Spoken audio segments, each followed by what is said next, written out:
할렐루야. 감사합니다. 이제 방금 전에 소개해 주셨던 것 같이 나라가 계속 바뀌지만 동일하게 중화권 사역을 하고 있는 임동욱 선교사입니다. 그래도 제가 16년 동안 중국말을 사용했으니까요. 오늘 한마디 그래도 예배 나왔는데 중국말 한마디 배우고 가셔야죠, 그렇죠? 자, 헬로우를 중국말로 뭐라고 하죠? 오, 여기 수준이 너무 높아서 자, 레벨을 좀 높이겠습니다.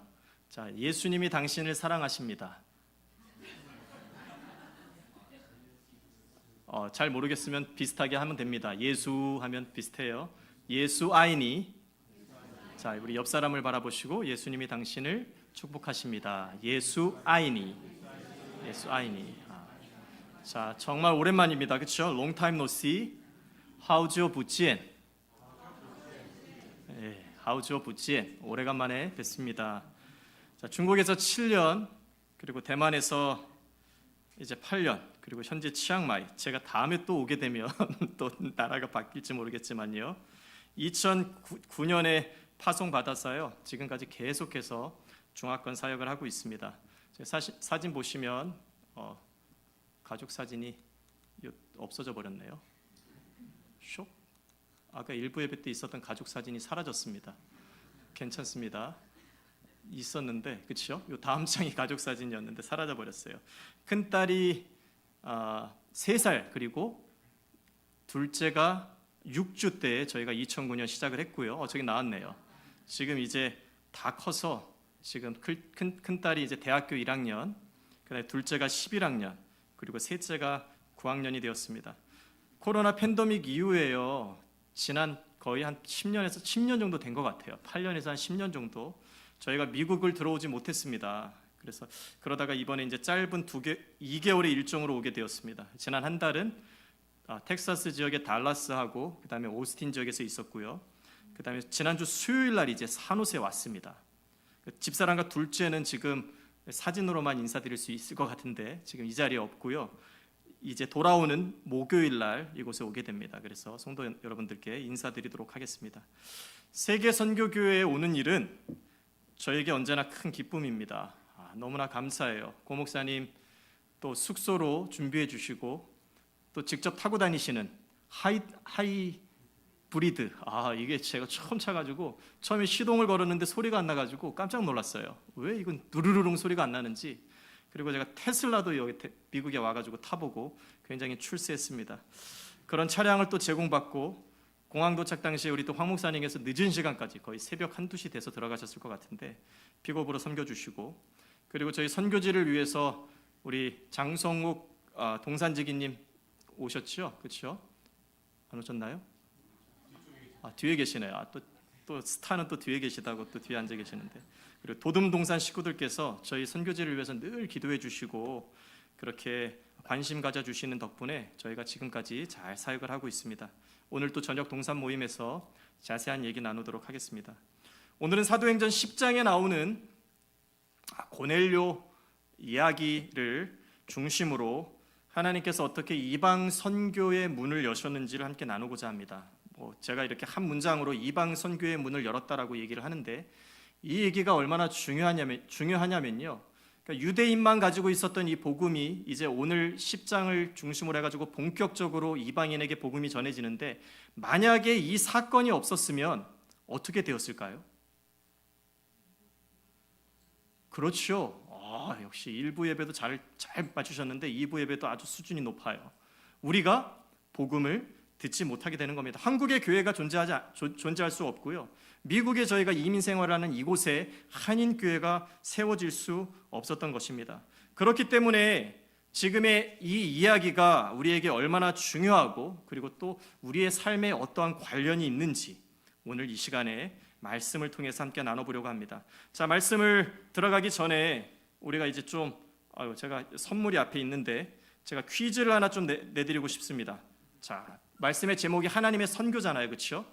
그러면 자, 이 선교는 어디에서부터 시작되었을까요? 자, 연습 문제 먼저 드리겠습니다. 중국 선교는 누가 먼저 시작한지 아십니까? 중국 선교.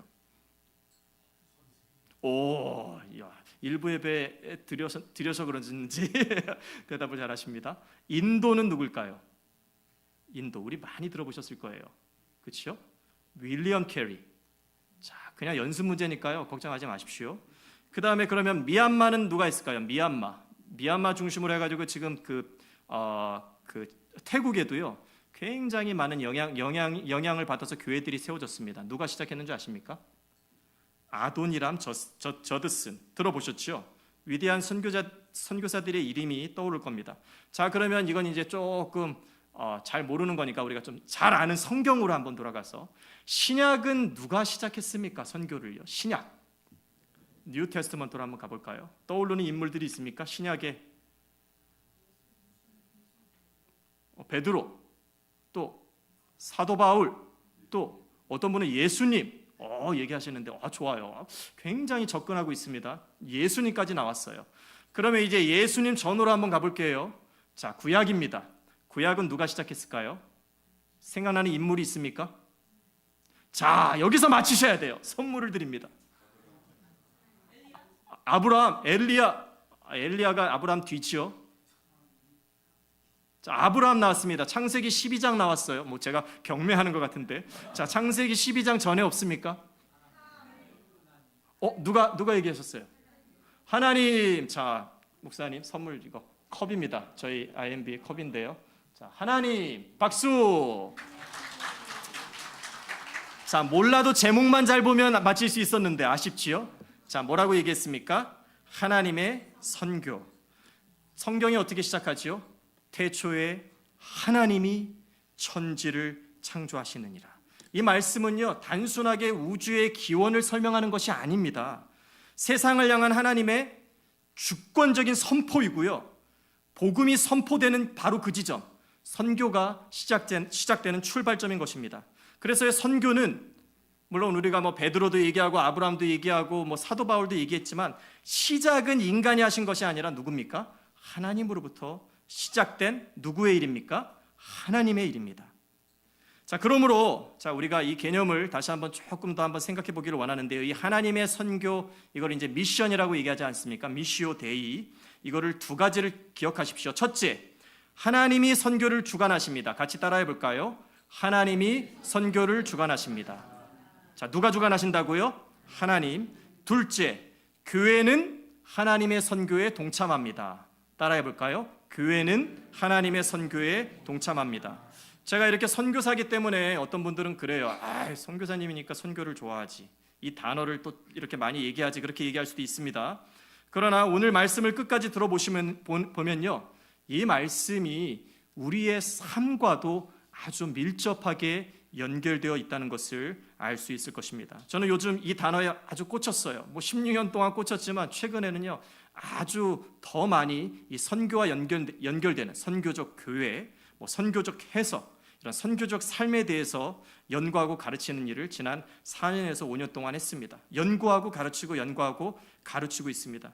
그래서 이런 단어들이 어디선가 눈에 탁 띄면은요 그냥 지나치지 않고, 참새가 방앗간을 그냥 갈 수 없잖아요, 그렇죠? 제가 이렇게 관심 있게 봅니다. 자, 예를 들어 하나 들어볼게요. 저기 왼쪽에 보시면 뭐라고 적혀 있죠? MA의 미셔널 철치 무브먼트라는 게 있습니다. 저게 뭐냐면, 저희 딸하고 여기 지금 게스트 제 말 하나도 못 알아들어요. 옆에 계신 미국 분이 한 분 계시는데, 이분이 이제 위튼 컬리지를 다니는 학생들입니다. 1학년 학생들이에요. 근데 제가 우리 딸을 위해서 기도를 하고 대학 진입을 앞두고 나서 정말 간절히 기도할 때에, 하나님 이런 마인드가, 선교적인 마인드가 있는 학교로 갈 수 있도록 해주세요 하면서 학교를 이렇게 쭉 검토를 해보니까요, 학교 커리큘럼 안에 뭐가 있습니까? 미셔널 철치 무브먼트라는 학위가 있는 거예요. 미국의 시카고예요. 이게 신학교가 아닙니다. 세미너리가 아닌데 그 학교에 이런 게 있는 거죠. 그래서 기도를 했는데 정말 하나님이 응답하셔서요 1학년을 잘 마쳤습니다.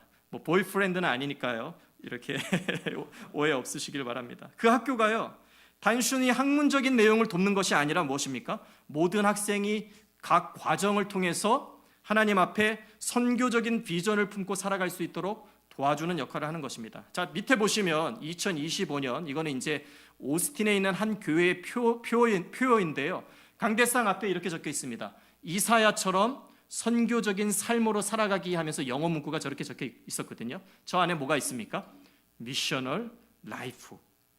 자, 그리고 또 어떤 교회에는, 또 미국 교회에 이제 많은 교회들이 그런데요. 저희가 지금 이제 미션 그 하우스에 묵고 있는데 예배 드릴 때는 몰라요. 근데 끝나고 나가서 딱 문을 열기 바로 앞에 입구에 저렇게 적혀 있습니다. 뭐라고 적혀 있습니까? You are now entering the mission field. 이렇게 적혀 있습니다. 당신은 이제 선교지로 나갑니다.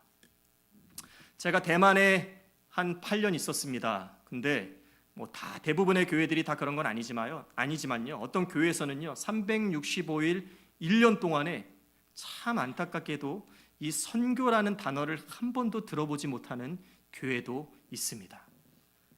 그럼 그들은 언제 선교를 들을까요? 선교사님들이 오거나 혹은 뭐 선교 행사가 있을 때, 그러니까 선교와 교회를요 굉장히 다른 동떨어진 개념으로 이해를 하고 있다는 것이죠. 그런데 여러분, 지금 우리가 예배당에서 예배를 드리고 있는데 우리 교회 이름이 무엇입니까? 제가 이렇게 보니까 요 앞에 있더라고요. 요 앞에, 그렇죠? 세계 월드 미션이라는 단어가 있습니다. 와, 세계 선교 교회입니다. 여러분이 이 교회 이름이 우리에게 얼마나 중요한지 모릅니다. 자, 옆 사람 한번 바라보시고 이렇게 축복해 볼까요? 우리 교회에 나오신 것을 축복합니다. 자, 이름을 한번 볼까요? 세계 선교 교회에 나온 것을 여러분의 너무 길지요? 선교교회에 오신 여러분은 축복입니다. 이렇게 얘기해 볼까요? 선교교회에 오신 여러분은 축복입니다. 이처럼 선교는요 중요합니다. 그렇죠? 제가 와서 이렇게 얘기해서 중요한 게 아니라요, 정말로 중요합니다. 그렇다면 우리가 성경을 읽을 때에도, 그렇죠? 이런, 지금 제가 이 안경을 쓰고 렌즈로 해서 이렇게 바라봐야 잘 보이는데, 하나님의 말씀도 이런 선교적인 렌즈를 끼고 바라볼 수 있는 연습을 해야 된다는 것입니다. 조금 전에 살펴봤죠? 선교의 시작은 누가 했다고요? 하나님이 했습니다. 시작은 했는데 중간에 내용이 없어요.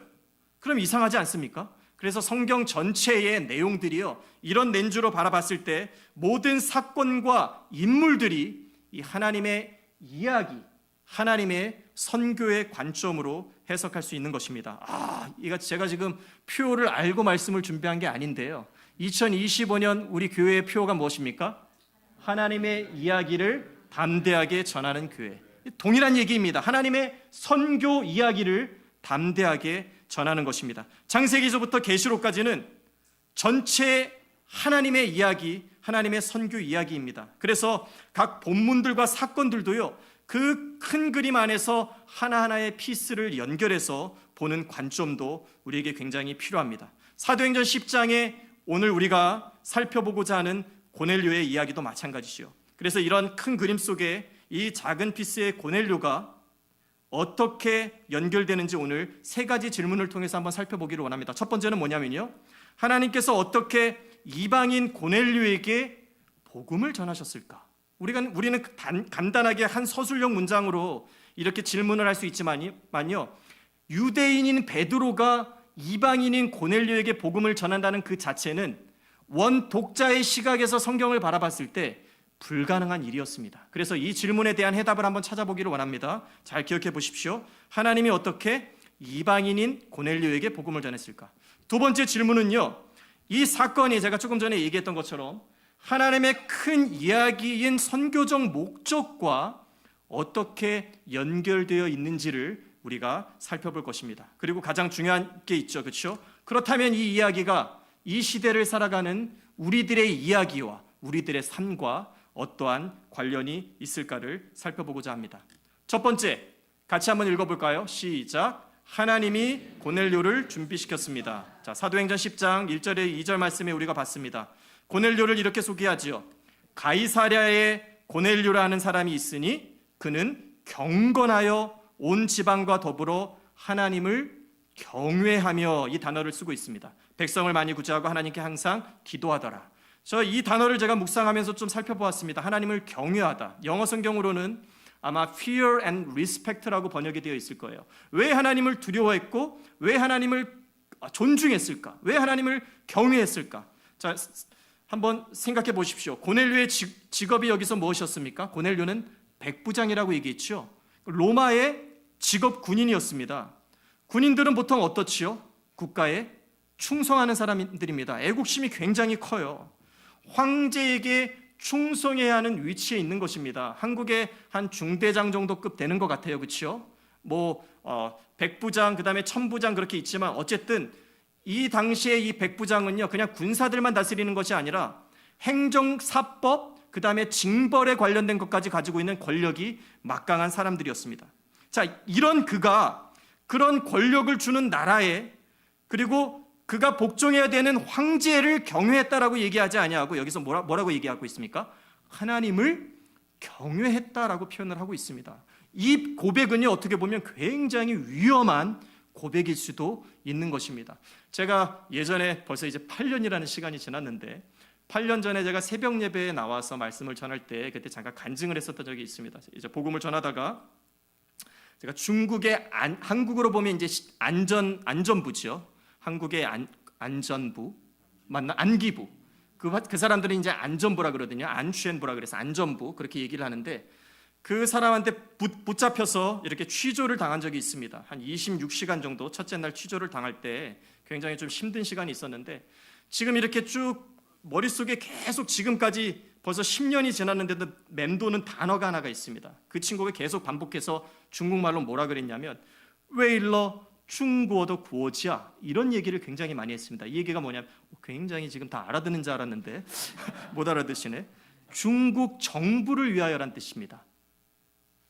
웨일러 중국어도 구어지야 for Chinese government, for Chinese government라는 단어를 굉장히 많이 사용을 했고 마지막 날 저한테 또 이제 그 타협을 하면서 저를 이렇게 포섭하려고 하는 와중에 그가 또 이런 얘기를 했는데 웨일러 중국어도 구어자 샤 이거른더 생명 헌지엔단 이 얘기를 했습니다. 이 얘기는 뭐냐면 중국 정부를 위하여 한 사람의 생명을 죽이는 거 야 너무 간단해 이 얘기입니다.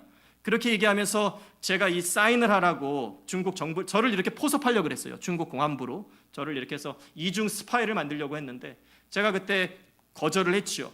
그리고 나서 이 친구가 저한테 얘기한 게 똑같습니다. 왜 일러 중국어도 구어지야? 야, 너 지금 8년에서 14년형으로 내일 아침에 감옥에 보내는 게 얼마나 간단한지 몰라. 이런 식으로 저를 협박을 했습니다. 얼마나 나라에 대해서 충성심이 강한 사람입니까? 그렇죠? 근데요, 이 고넬료도요. 얼핏 보면 이런 사람과 동일한 것입니다. 나라를 위해서 일하는 사람, 나라가 주는 월급을 받지요. 그렇죠? 황제라는 사람을 숭배하는 그 당시의 어떤 사상과 문화 속에 이 사람도 당연히 그 나라의 이방신, 황제를 섬겨야 하지만 그러나 오늘 성경의 말씀이 뭐라고 얘기하고 있습니까? 하나님을 경외한다라고 얘기를 하고 있습니다. 자, 우리가 이 말씀의 의미를 조금 더 깊이 이해하기 위해서는요. 어떤 이 배경을 좀 이해하는 것이 좀 필요합니다. 예수님께서 태어나시기 60년, 70년 전에 즉 BC 한 27년 정도 됩니다. 그때에 로마 제국을 다스리면서 이때 유행했던 단어가 있습니다. 뭐냐면 팍스 로마라는 단어입니다. 이 팍스가 뭐냐면 피스라는 뜻이에요. 그러니까 로마에 전쟁이 없는 평화의 시대가 예수님이 오시기 전 60년, 70년 동안 있었습니다. 그리고 예수님이 십자가에 못 박히신 이후에 한 130년간 이러한 평화의 시대가 지속이 되었습니다. 여러분들 한번 생각해 보십시오. 나라 간의 전쟁이 지금 있나요, 없나요? 계속적으로 존재했다는 겁니다. 2000년의 역사 동안에 1800년 동안의 전쟁이 있었고 예수님이 오기 전, 예수님이 온 이후에 한 200년 요 사이만 전쟁이 없었다라는 거예요. 자, 지금 우리가 러시아에 갈 수 있습니까? 지금 우리가 우크라이나에 갈 수 있습니까? 자, 러시아에 있는 선교사들이 거의 다 추방됐습니다. 나가야 돼요. 지금 제가 대만에 있다가 태국으로 이사를 했는데 그것도 뭐냐면 중국과 대만이 언제 일어날지 모르는 전쟁 소문 때문에 저희 단체에서 그렇게 결정할 수밖에 없었던 것입니다. 그런데 전쟁이 없으면 어떻습니까? 우리가 어느 나라든 편안하게 갈 수 있는 거예요. 나라와 나라 간의 교류가 쉽게 연결될 수 있는 것입니다. 도로와 통신, 치안 체계가 하나씩 미리 정비되어 있는 것입니다. 이걸 누가 하셨을까요? 바로 하나님이 하신 겁니다. 복음을 운반할 수 있는 선교적 통로를 만들기 위해서 하나님이 역사적으로 이러한 시간을 준비하셨던 것입니다. 다음으로 하나님이 무엇을 준비하셨을까요?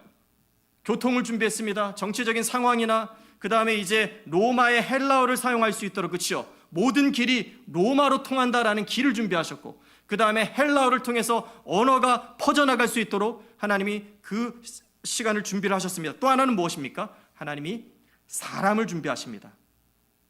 자, 디아스포라 유대인 공동체에 대해서 들어보셨습니까? 우리가 이제 디아스포라 한인들인데 유대인들도 디아스포라 유대인들이 있어요. 여러분들 마태복음을 보시면 1장의 족보를 얘기할 때, 자, 아브라함의 족보, 아브라함으로 시작하죠. 그 다음에 다윗의 이름이 나옵니다. 그 다음에 갑자기 사람 이름이 안 나오고 두 번의 사건이 기록되어 있는데 뭔지 아십니까? 바벨론의 사건, 그 다음에 나오는 게 예수 그리스도입니다. 자, 다시 얘기할게요. 제가 잘못 얘기했는데 5가지가 아니라 6개입니다. 성경의 순서가 아브라함, 다윗, 그 다음에 바벨론 포로, 예수 그리스도로 연결되는 거예요. 그러니까 예수 그리스도가 오기 전에 역사적으로 이 바벨론 포로 시기가 중요했습니까? 안 중요했습니까? 중요했다라는 것이죠. 자, 바벨론 포로에 이제 유대인들이 왕이 없는 시기가 도달합니다. 그렇죠. 이제 이들의 유대인의 사상을 완전히 짓밟아 버리기 위해서 여러 정치, 경제, 문화, 종교 이런 사람들을요 막 데리고 자기 나라로 유배를 시켜버립니다. 그런데 어떻습니까? 유대인들의 이 정체성이요, 문화가요, 한국 사람들이랑 어떻게 보면 좀 비슷해요. 그렇죠? 우리 한국인들 좀 어때요? 고난이 닥치면 어떻습니까? 1970년대 고난 중에 우리가 어떤 거를 이뤄냈죠? 잘 살아보세. 죄송합니다. 저는 1970년 조금 지나서 태어났는데 이 노래는 계속 들었어요. 뭐지요? 뭔가 고난이 닥치고 슬픔이 닥치고 어려움이 닥치면 어떻게 하려고 합니까?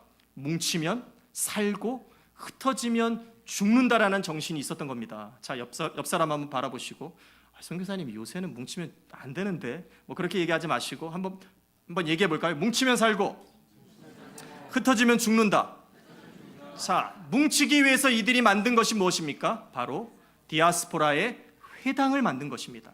그럼 그 회당에서 무엇을 했겠어요? 율법과 예언서를 중심으로 말씀을 묵상하면서 어떻게 했습니까? 하나님이 그들을 이 땅에 보내신 소명과 왜 내가 이 세상에서 살아가는지에 대한 정체성을 계속해서 자각하며 성찰하는 시간을 가졌던 것입니다. 그리고 다양한 문화, 철학, 종교를 접하면서 특별히 이들이 무엇이 준비가 됩니까? 디아스포라 유대인들이요. 제가 조금 전에 얘기했지만 언어적인 준비가 자연스럽게 된 겁니다. 헬라어를 배우게 되는 거예요. 그래서 유대어도 사용할 수 있고 사도 바울과 같이 헬라어를 사용할 수 있는 디아스포라 유대인이 준비된 것입니다. 너무나도 멋지지 않습니까? 타문화 선교를 위해서요, 하나님이 이런 사람들을 미리미리 준비해 놓은 것입니다. 그런데 여러분들, 사도행전 2장에 기가 막힌 사건이 일어납니다. 사도행전 2장이 무슨 내용이 나오죠? 오순절에 다락방에서 사람들이 모여서 기도하지요. 그렇죠? 그런데 그때 성경에서 그 자리에 모인 사람들을 이렇게 쭉 명단을 쭉 얘기를 하는데 그 사람들이 어디에서 온 사람들입니까? 로마 전역에 모인 사람들이 와서 그 유월절에 참여를 해서 오순절에 그 성령님께서 인도하신 그 사건을 보게 되는데, 그들이 바로 누구냐면 흩어져 있었던 디아스포라 유대인들이었던 것입니다. 그들이 성령님을 체험하고 경험하고 나서 다시 디아스포라에 가서 헬라어로 히브리어로 하나님의 놀라우신 사건을 전하는 첫 전도자들이 되었을 것이라는 겁니다.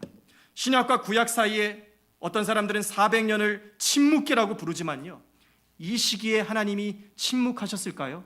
그렇지 않습니다. 하나님은 계속해서 일하셨습니다. 쉬지 않고 일하셨습니다. Never ending, never stop, never change. 한 번도 편하지 않으시고 멈추지 않으시고 쉬지 않으시고 하나님이 그 일을 행하신 것입니다. 자, 고넬료와 디아스포라 공동체, 연관성이 있지 않습니까? 고넬료는 로마에서 지금 일하고 있습니다. 고넬료는 이방인입니다.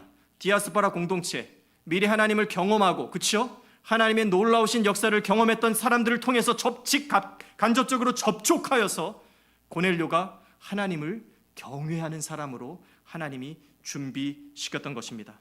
그리고 이 사람이 어디 출신이라 그랬어요? 가이사랴는요, 그냥 뭐 이런 농촌이나 이런 것이 아닙니다. 복음을 위한 전략적인 도시였어요. 유대 지역의 행정 중심지였고요, 유대인과 이방인이 함께 거주하는 다문화 도시였습니다. 그리고요, 군사 이동의 핵심 거점으로 제국 전역과 연결이 되는 전략적인 요충지였던 것입니다. 그래서 하나님이요, 이 가이사랴의 문을 열고 그리고 이방 선교를 할 수 있도록 하나님이 모든 것을 준비하셨던 것입니다. 할렐루야. 두 번째, 자 한번 읽어볼까요? 시작. 하나님이 이방 선교의 문을 여셨습니다. 사도행전 10장, 오늘 이제 본문 이후의 말씀을 보시면 하나님이 고넬료를 준비하셨던 것처럼 하나님이 또 한 사람을 준비하시는데 그 사람의 이름이 누군지 아십니까? 바로 우리가 잘 아는 베드로입니다. 여기서 좀 궁금해요. 베드로를 왜 다시 준비시키시죠? 베드로는 어떤 학교를 졸업했나요? 어떤 신학교를 졸업했죠? 죄송합니다. 위튼보다도 더 좋은 신학교가 있었어요. 그 당시에 하버드, 예일, 여긴 신학교가 아니지요. 우리가 게이트웨이, 사우스웨스턴, 서든, 골든게이트, 미드웨스턴, 뉴올리언즈, 우리가 6개 신학교가 있는데 이 신학교보다도 더 좋은 신학교가 있었습니다. 무슨 신학교인지 아십니까? 예수 신학교. 원장님이 누구셔요? 예수 그리스도. 교수가 누구세요? 예수 그리스도. 커리큘럼이 어떻습니까? 전인적 교육을 시켰습니다. 듣고 배웠지요. 그렇죠? 그리고 보고 배웠습니다. 그리고 또 나가서 실천하고 행할 수 있도록, 실습할 수 있도록 하나님이 예수 그리스도께서 베드로를 훈련시키셨습니다. 그리고 나서 아주 중요한 부분이 나옵니다. 예수 그리스도와 베드로가 대화하죠. 베드로야, 너는 나를 누구라 하느냐? 베드로가 뭐라고 얘기합니까? 주는 그리스도시요 살아계신 하나님의 아들이십니다. 오케이, 너는 수석으로 졸업할 수 있어 하고서 수석 졸업장을 받은 겁니다. 그리고 나서 예수님이 너의 신앙 고백 위에, 반석 위에 교회를 세우겠다. 교회에 대한 이 개념이요, 최초로 들은 사람이 누구입니까? 베드로입니다. 그리고 또 뭐라 그래요? 천국의 열쇠를 주겠다 그랬어요. 그런데 자, 여기서 질문이 있습니다. 이 천국의 열쇠가 여러분들 뭔지 아십니까? 열쇠가 뭐 하는 거죠? 여는 거죠. 그럼 베드로가 뭘 열까요? 사무실에 출근해서 회사 문을 엽니까? 테슬라는 요새 안 열죠? 누르면 열립니까? 말하면 열리나요? 테슬라는 잘 모르겠네요. 어쨌든 삑 하면 눌리는 그런 열쇠입니까? 천국의 열쇠는 뭐냐면 천국으로 많은 사람들을 인도할 수 있다는 겁니다. 모든 사람을요. 그러니까 모든 이방인에게 이 천국의 열쇠가 열려 있으니 네가 열어서 모든 사람들 플러스 이방인들에게도 이 복음을 전하라 라고 예수님이 전하셨습니다. 마태복음 28장 맨 마지막에 예수님이 뭐라고 얘기하세요? 떠나시기 전에 모든 족속으로 제자를 삼아 이렇게 얘기하지 않습니까? 그런데 베드로는 들었습니다. 그런데 완전히 이해하지 못한 거예요.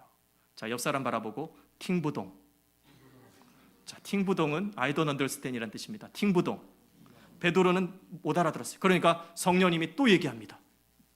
알아들었을까요? 다시 따라해 봅시다. 팅부동. 세 번째 성령님이 나타납니다. 알아들었을까요? 성령님도 피곤하세요. 3번 정도는 하면 알아들어야지. 하늘이 열리고 성령님이 말씀하시니까 그제서야 베드로가 그것을 깨달습니다. 하나님께서 깨끗하게 하신 것을 내가 속되게 하지 말라 3번의 환상을 통해서 듣지요. 그 얘기는 무엇입니까? 이것은 단순하게 그냥 부정한 음식을 먹는 문제가 아니라 이방인에게 가서 접촉하고 그에게도 하나님의 복음을 전하라는 것이었습니다. 그제서야 팅더동, 팅부동이 아니라 이제 팅더동입니다. 이해하고, 자, 팅부동, 팅더동.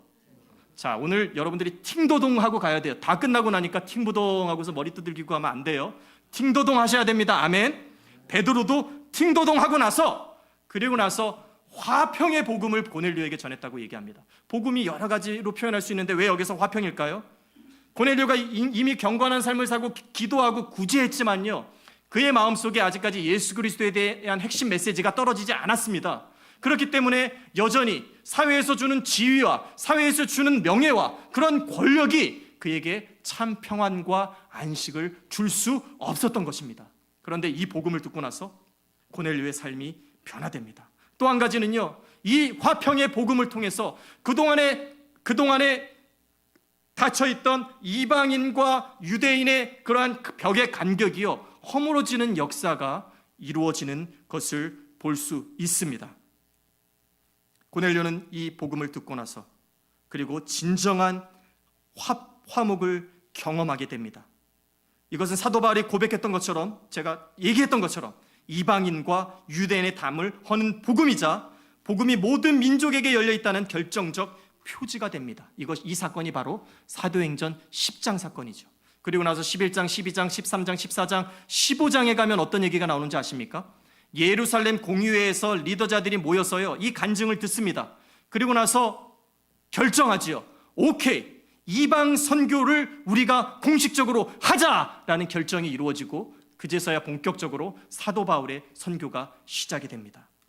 불가능한 사건들이 계속해서 가능하게 되는 사건들을 우리가 사도행전에서 계속해서 보게 됩니다. 그 시작이 바로 이 고넬료와 베드로 사건이었습니다. 사랑하는 성도 여러분, 이 모든 일의 주체는 어떻게 보면 고넬료가 잘해서, 어떻게 보면 베드로가 좋은 신학교를 나와서 이렇게 보일 수도 있지만요, 실제로는 무엇입니까? 삼위 하나님께서 이루신 선교의 역사인 것입니다. 10장 전체를 여러분들 한번 보시면요, 성부 하나님이 여러 번 나옵니다. 하나님께서 고넬료와 베드로를 준비시키고요, 성자 예수 그리스도에 대한 화평의 복음이 나옵니다. 그리고요, 환상을 통해 베드로와 고넬료를 인도하셨던 분이 누구십니까? 성령님이셨던 것입니다. 이와 같이 하나님의 선교는, 제가 지금 열심히 막 열정을 다해서 설교를 하고 막 하고 있지만요, 인간의 전략이나 인간의 열정으로 되는 일이 아닙니다.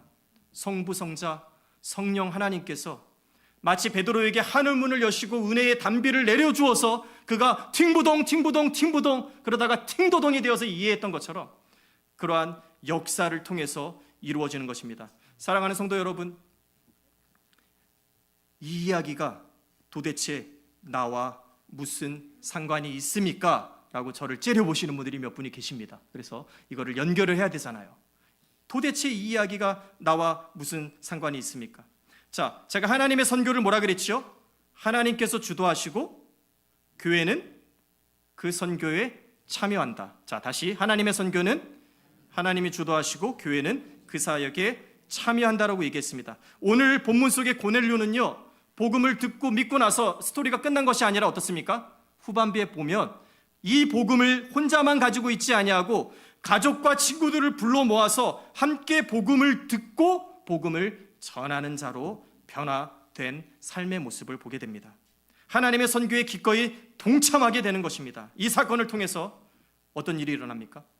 예루살렘과 유다와 사마리아, 당시 로마를 땅끝의 개념으로 생각을 했는데 계속해서 사도행전 안에 하나님의 말씀이 흥황하여서 복음이 계속해서 전진되어지는 사실을 보게 됩니다. 그리고 나서 사도들이 열심히 전합니다. 복음을 들고 마지막 땅끝을 향해서 전진해 나갑니다. 왜냐하면 그들이 그 당시에 생각했던 땅끝은 어디입니까? 로마의 서쪽이라고 생각을 했어요.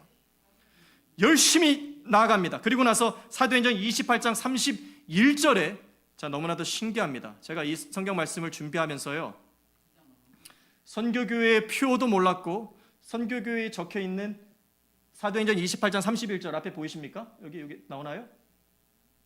이걸 제가 컨닝하고 준비한 게 아닙니다. 제가 뭐라 그랬죠? 지난주 수요일날 왔습니다.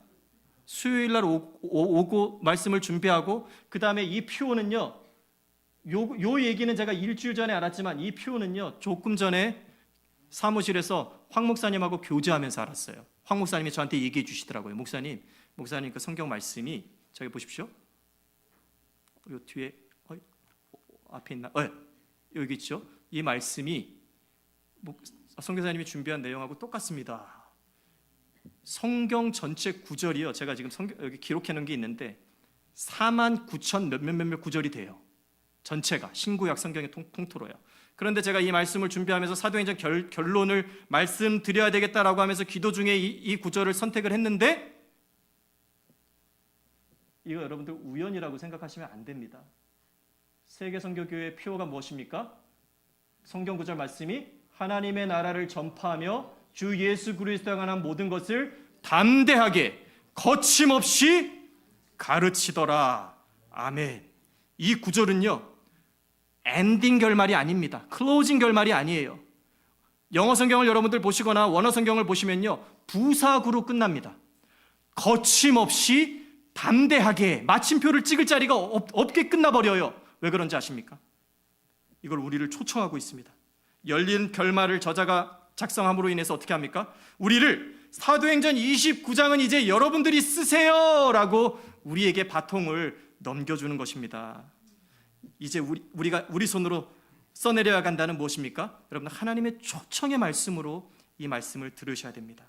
그러므로 우리는 고넬료처럼 사도행전에 나오는 믿음의 사람들처럼 하나님의 선교에 참여하는 자로 살아가야 합니다. 어떻게 해요? 너무 힘들어요. 경제도 너무 힘들고, 미국에 와서 보니까 지금 물가가 장난이 아니에요. 저희가 한 달 살았는데 한 달 동안 크레딧 빚이 2,500불. 식당도요, 팁 제일 안 주는데, 뭐 이런데, 뭐 인앤아웃 이런 데는 팁 안 준지 않습니까? 뭐 치플레이 뭐 이런데 제일 싼 데 가가지고 먹고 했는데도요, 1년 한 달 딱 지나니까 빚이 2,500불 딱 나옵니다. 그리고 지난주에 무슨 일이 있습니까? 저희가 있었던 지역에서 1시간 정도 떨어진 곳에 오스틴에 홍수가 나서 몇십 명의 아이들이 죽었습니다. 100명 이상의 사상자를 냈죠. 어떤 아이들은요, 자매가 손을 잡고 죽어있는 시체가 발견된 모습을 봤습니다. 세상이 너무나도 혼란스러워요. 전쟁이요, 이 평화의 시기가 끝났습니다. 그렇죠? 팩스 로맨 시대가 끝나고 다시 전쟁의 시대가 돌아왔어요. 전쟁과 기근과, 그렇죠, 홍수와 이런 것들이 계속해서 막 일어나고 있습니다. 이러한 비슷한 배경을 가지고 있을 때 예수님이 이렇게 말씀하십니다. 이 천국, 제자들이 물어보죠. 예수님은 도대체 언제 오십니까? 지금 전쟁이 나고 있어요. 기근이 나요. 똑같습니다. 말씀을 한번 보세요. 24장에. 너무 힘든 이런 상황인데 언제 예수님이 오십니까? 그랬더니 예수님이 뭐라 그래요? 마태복음 24장 14절에 자, 이 천국 복음이 모든 민족에게 증언되기 위하여 온 세상에 전파되리니 그제야 끝이 오리라. 이 예수님이 말씀하셨습니다. 오늘날에도요, 예수님의 이름을 한 번도 들어보지 못한 종족들이, 민족들이 아직도 있습니다. 그래서 우리가 이 민족들을요, 미전도 종족이라고 얘기를 해요. Unreached People Group. 제가 지지난주에 이제 본부에서, 리치몬드의 본부에서 재교육을 받으면서요, 세계 각지에서 오신 선교사님들을 봤습니다. 뭐 아프리카, 유럽, 이스라엘, 인도네시아, 뭐 독일, 뭐 여러 각지에서 오신 저희 단체의 선교사님들입니다. 미전도 종족을 위해서 헌신하고 있는 그런 분들이시죠. 그리고 나서 어느 날 한 설교자가 이렇게 얘기합니다. 전 세계 미전도 종족이 지금 몇 종족 남았는지 아십니까? 라고 얘기하면서 3,000개 정도를 얘기합니다. 제가 막 16년 전에, 17년 전에 사역을 시작했을 때요, 한 5,500개에서 6,000개 정도, 뭐 선교단체마다 조금씩 차이가 있지만 그렇게 봤습니다. 그런데요, 16년이 지났는데 지금 몇 개 남았습니까? 3,000개. 저는 중국 안에서 이 미전도 종족 사역을 오랫동안 했습니다. 15년 이상 했어요. 처음에는 한 200개 정도 종족이 남아 있었는데요, 지금은요 굉장히 숫자가 많이 줄어들었습니다. 그래서 미전도, 미접촉 종족은요 거의 20개 미만인 거예요.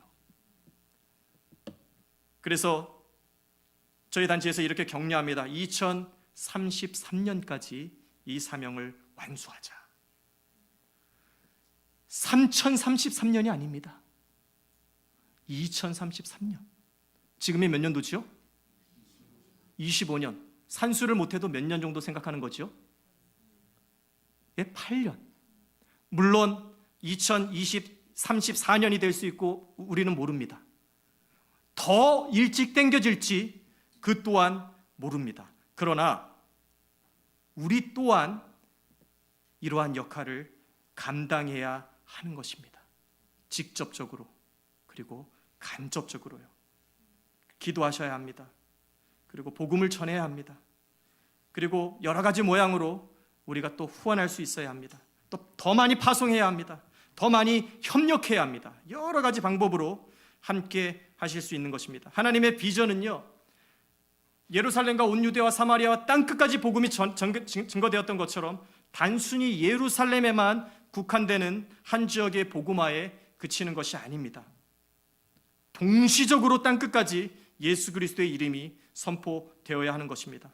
이 사명에 따라 저는 사도행전 29장을 여러분들이 쓰십시오, 이런 것들을 격려하기 위해서 가르치고 보내고 세워가는 비전을 나누기 위해서 현재 미셔널 디알러지 인스티튜트라는 이러한 플랫폼을 지금 준비하고 있습니다. 이것을 위해서 기도해 주십시오. 이러한 사역들이 중화 선교 안에 그동안의 전무후무한 사역입니다. 진행되지 않았어요. 한국에서는 2022년에 3.1교회를 중심으로 해서 이러한 인스티튜트가 소개되고 지금 있습니다. 물론 20년, 30년 전에 미국에서는 미리 시작을 했었지요. 그래서 제가 이거를 중화권 선교회 최초로 이 사역들을 진행을 한번 해보려고 합니다. 이거를 생각할 때마다요, 저녁에 막 잠을 못 자요. 커피를 마셔서 잠을 못 자는 게 아니라 새벽에 이렇게 벌떡벌떡 일어납니다. 그리고서 하나님이 계속적으로 아이디어를 주시는데 이 하나님의 이야기를 담대하게 전하는 이 비전에 꽂혀버리니까요, 말씀이 막 저를 막 사로잡습니다. 최근에 제가 한 4개월에서 5개월 동안에 창세기 1장에서 50장을요 이러한 선교적인 관점에서 읽기 위한 교재를 제작을 하고 있습니다. 지금 이제 거의 완성 단계에 있는데요, 이 교재를 통해서 중국 교회가 하나님의 이야기를 통해서 말씀을 볼 수 있도록, 그러한 프레임으로 말씀을 볼 수 있도록 그거를 제작을 한 100페이지에서 한 150페이지 정도 되는데요, 한 3개월 정도 제가 작업을 했습니다. 근데 최근에 어떻습니까? 저는 이 AI를 긍정적으로도 보고 부정적으로도 보는데요, 긍정적인 부분이요, 이 번역이나 이런 것들이 너무나도 빠릅니다. 그래서 하나님이요, 저는 기대합니다. AI 또한 하나님 나라의 확장을 위해서 분명히 사용할 수 있다라는 것이죠. 그래서 이제 번역이 한국어, 영어, 중국어로도 이제 출판이 되고요, 이렇게 반복해서 구약과 신약을 전체로 해서 창세기에서부터 요한계시록까지 하나님의 이야기의 관점 속에, 하나님의 선교의 관점 속에 볼 수 있도록 풀어내는 작업을 하려고 합니다. 기도해 주십시오. 그래서 이 일을 통해서요, 저는 2033년에 모든 종족에게, 민족에게 복음이 전하는 그 일에 이 연구소가 귀하게 쓰일 것으로 기대하며 기도하고 있습니다. 정말 기도 많이 해주시길 바랍니다. 두 번째는요, 자료 통합입니다. 자료가요, 지금 굉장히 번역이나 이런 것들이 중국어 자료로 나와 있는 것이 거의 없습니다. 그런데 제가 말씀드렸지만 AI 번역 기능을 쓰면요, 굉장히 빠른 시간 안에 두두두두두두 해가지고요, 뭐 100페이지 되는 게 한 몇 분 안에 번역이 되는 놀라운 일들이. 그래서 이제 전문가들이 좀 수정하면서 이렇게 보면요, 번역하는 것들도 저희가 빠르게 할 수 있습니다. 그래서 자료 통합을 지금 이제 해보려고 그러고요, 이렇게 교육하고 자료 통합된 내용들을요, 이제 아직 복음을 듣지 못한 정도 종족을 향해서 일꾼들을 파송하고 협력하는 일에 계속 하려고 합니다. 지난 4년간에 저희가 중국 선교사들을 훈련시키고 파송했는데요, 지금 한 100여 명 이상이 16국가에 나가서 선교를 하고 있습니다. 할렐루야. 제가 그리고 조금 전에 카이로스에 대해서 제가 얘기를 했나요? 카이로스가 하나님의 타이밍이라는 뜻인데, 하나님의 타이밍에 이거를 가지고서 선교 동원에 이거를 훈련하는 자료입니다, 이 카이로스가. 그래서 미션 퍼스펙티브라는 걸 혹시 들어보셨는지 모르겠는데, 그게 이렇게 발전되어서 카이로스라는 선교 자료가 나왔는데요, 코로나 전에는 이런 일들이 없었는데 코로나가 닥친 이후에 이 카이로스 단체에서요, 온라인으로 얼마나 많은 사람들에게 이 하나님의 이야기의 이 스토리를 전했는지 아십니까? 코로나로 인해서 온라인으로 할 수밖에 없는 상황이 만들어졌잖아요, 그렇죠? 만나지 못하니까. 몇 명을 훈련시켰는지 아십니까? 저는 그 대표와 만나면서 얘기하면서 굉장히 깜짝 놀랐습니다. 200만 명의 사람들이 그 훈련을 받았습니다. 그리고 200만 명 안에 700명의 헌신자들이 그 자료를 통해서 선교적 성경 읽기를 하기 위해 지금 자기네들이 이런 단어를 한 번도 들어보지도 못했는데 자기네들이 그냥 성경을 보면서 성경을 하나님의 선교의 시각으로 읽어야 되겠다라고 자기네들끼리 정하고 그렇게 지금 하고 있습니다. 그리고 나서 제가 이 선교적 해석학, 하나님의 관점으로 성경이 있는 내용을 제가 얘기를 하니까요, 그 사람들이 깜짝 놀랍니다. 저희가 그걸 하고 싶어 했는데요. 제가 그래서 전후 상황에 이렇게 연결되는 것들을 보면서 이것은 하나님이 하시기를 원하시는 이 일이다라는 확신을 가지고 그분들을 더욱더 훈련시키고 그분들을 더욱더 세계에 파송하여서 우리가 계시록 7장 9절에 모든 민족과 열방과 족속과 방언이 하나님을 찬양하는 그 일에 같이 하려는 그 계획을 꿈꾸고 있습니다. 사랑하는 성도 여러분, 다시 보지만 주변은 너무나도 우울합니다. 너무나도 혼란스러워요. 작년 11월 달에 치앙라이에서 선교대회를 하고 있는데 중국인 형제가 저한테 와가지고 얘기합니다. 야, 한국에 계엄령 났다.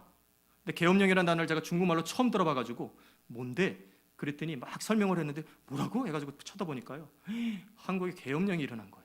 그래서 제가 그분들 앞에서 울면서 우리나라를 위해서 기도해 주십시오 해가지고 그분들이 기도를 하는데 한 형제가 저한테 와가지고 얘기합니다. 림무스 임 목사님, 내가 네가 한국말로 기도하는데 무슨 말인지 모르는데 왜 자꾸 눈물이 나는지 모르겠어. 그러면서 저한테 그 얘기를 하는 거예요. 눈물이 그냥 막 나더래요. 제가 막 한국말로 기도를 했거든요. 중국말보다 한국말이 유창하지 않습니까? 그러니까 한국말로 막 성령님이 인도하시니까 한국말로 막 기도를 했는데 5분 정도 끝나고 나니까요, 여러 사람이 눈물을 흘렸는데 그중에 한 분이 저한테 와가지고, 헐벌트라는 친구인데 와가지고 왜 그런지 모르겠는데 너무 눈물이 나더래요. 이것이 한국만의 상황입니까? 저는 하나님의 눈물이라고 생각을 해요. 하나님의 고통이라고 생각해요. 하나님의 마음이라고 생각을 합니다. 그러한 애통하는 마음을 하나님이 보여주시고, 애통하는 마음을 우리를 통해서 보여주시고, 그러나 또 반대로 하나님은 그러함에도 선교를 시작하셨고, 그러함에도 하나님은 선교를 지금 하고 계시고, 그러함에도 하나님은 선교를 마무리하실 것입니다. 방관자로 사시겠습니까? 혹은 많이 들었는데 여전히 나와 상관없어 팅부동 하고 외면하시겠습니까? 지금도 만약에 하늘문이 열려 제 목소리가 성령님의 음성으로 들리신다면 한번 진지하게 생각해 보셔야 합니다. 왜 하나님이 나를 이곳에 보내셨을까? 왜 하나님이 나를 이민자로 살아가게 할까? 왜 하나님이 나를 자연스럽게 영어 문화에 노출시켜서 영어를 배우게 할까? 우리 자녀들도 얼마나 귀하지 않습니까? 자연스럽게 영어를 배우고 한국어를 배우고, 하나님의 선교의 관점에서 우리의 인생을 다시 한번 되돌아 보시기를 바랍니다. 우리